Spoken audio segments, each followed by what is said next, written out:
Bon, du coup, maintenant, on va voir la régulation de la néoglucogénèse. Donc, la néoglucogénèse, elle peut être régulée de trois manières différentes. Donc, la première régulation, c'est les régulations géniques, c'est-à-dire les régulations au niveau de l'expression des gènes. Encore une fois, c'est l'insuline et le glucagon qui vont agir sur ces gènes. Donc, en gros, l'insuline, on a dit tout à l'heure que c'est celle qui agit quand on a trop de glucose dans le sang.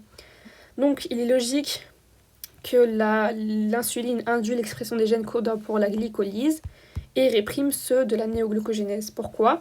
Parce que quand on a trop de glucose, le glucose il est utilisé par la glycolyse pour former le pyruvate.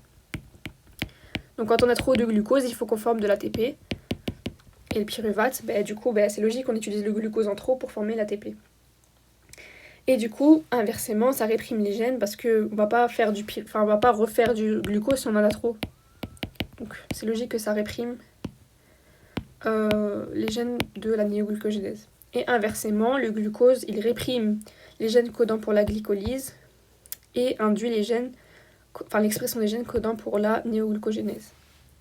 Ensuite, il y a les régulations covalentes réversibles, donc le glucagon et l'adrénaline vont activer la MPC via la protéine GS.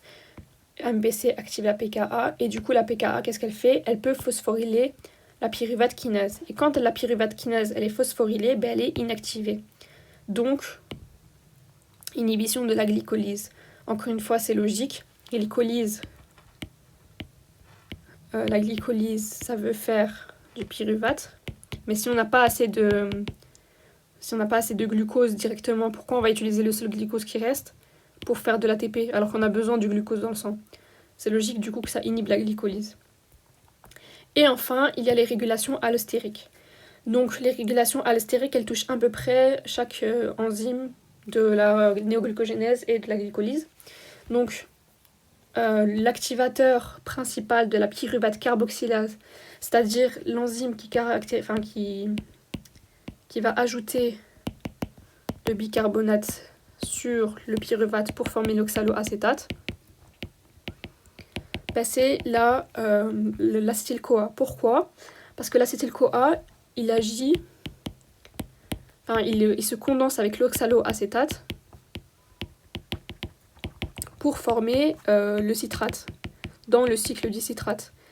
Donc c'est logique que si on a beaucoup d'acétyl-CoA, il faut le condenser avec beaucoup d'oxaloacétate. Donc l'acétyl-CoA active la pyruvate carboxylase pour qu'elle forme beaucoup d'oxaloacétate. L'acétyl-CoA va changer la conformation de cette enzyme-là. Du coup, Km va diminuer et l'affinité de la pyruvate carboxylase pour le bicarbonate augmente. Comme elle augmente, la pyruvate carboxylase attache vite fait le bicarbonate plus facilement et du coup elle le transfère plus facilement au pyruvate qui peut former l'oxaloacétate. Ensuite, l'acétyl-CoA, c'est un inhibiteur de la pyruvate déshydrogénase et c'est logique parce que la pyruvate pyruvate déshydrogénase, ça catalyse la transformation du pyruvate en acétyl-CoA. Mais si on a trop de acétyl-CoA, ça sert à rien d'en refaire plus. Donc elle va inhiber l'activité de la pyruvate déshydrogénase. Donc la glycolyse elle est ralentie et la néoglucogénèse elle est favorisée.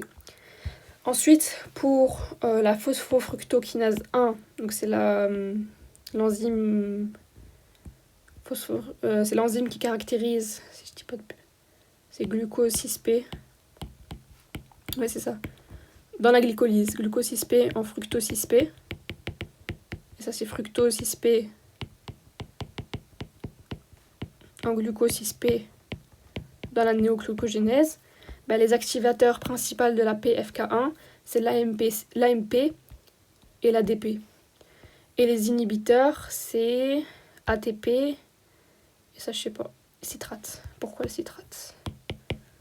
Faut réfléchir, attends.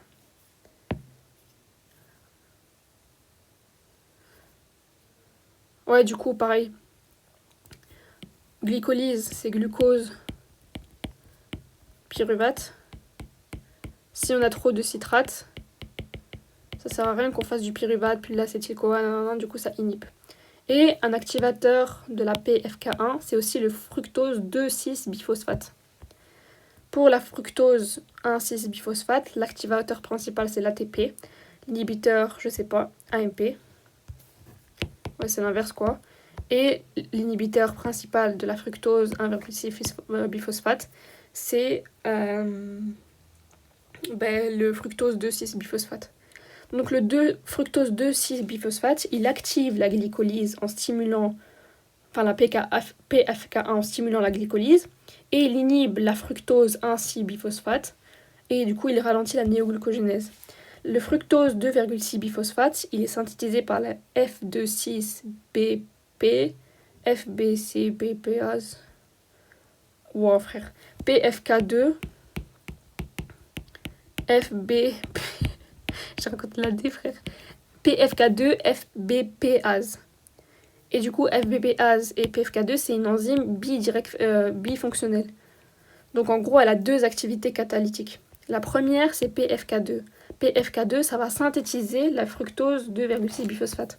Et du coup, ça va activer la glycolyse. L'insuline, elle va activer la PFK2. Et du coup, elle va hydrolyser. Enfin, en gros, elle va... du coup, PFK2, elle a une activité kinase. Donc en gros, elle ajoute un PI. FBPase, elle dégrade le fructose 2,6-biphosphate, et du coup, elle active la néoglucogénèse. Donc le glucagon, il active ça, et ça a une activité phosphatase.